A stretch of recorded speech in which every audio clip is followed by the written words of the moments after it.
Pemerintah Aceh menyambut kedatangan 19 nelayan Aceh yang ditangkap oleh pemerintah India saat tiba di Jakarta Sabtu 12 Desember 2020.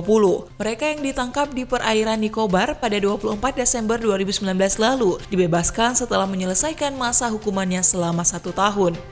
Pemerintah Aceh melalui Badan Penghubung Pemerintah Aceh (BPPA) menyambut ke-19 nelayan tersebut saat tiba di Bandara Soekarno-Hatta, Tangerang, sekitar pukul 17 WIB dengan menggunakan pesawat AirAsia dengan nomor penerbangan QZ0983. Kepala BPPA Al-Muniza Kamal SSTP MSI mengatakan, sebelum dipulangkan ke Aceh, 19 nelayan itu akan menginap di rumah singgah atau Mes Aceh, Cipinang, Jakarta Timur.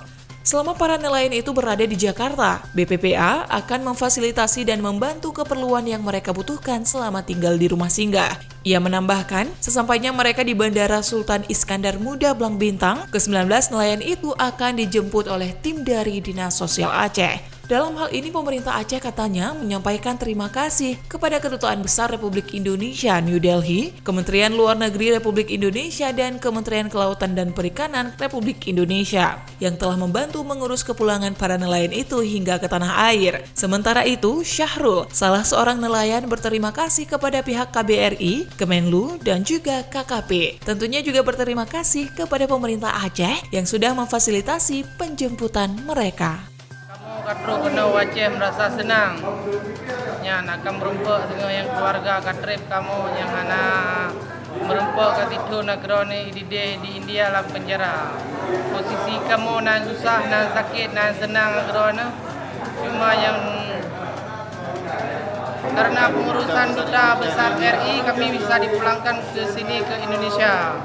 Terima kasih banyak kepada Duta Besar Indonesia kami panjatkan. Nalung Sarul dari Aceh, Pulegli.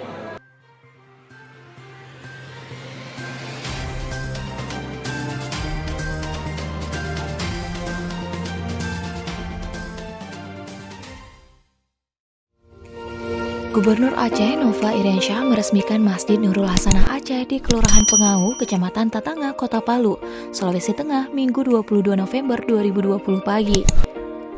Peresmian Masjid Bantuan Masyarakat Aceh itu dihadiri Wakil Gubernur Sulawesi Tengah, Rusli DG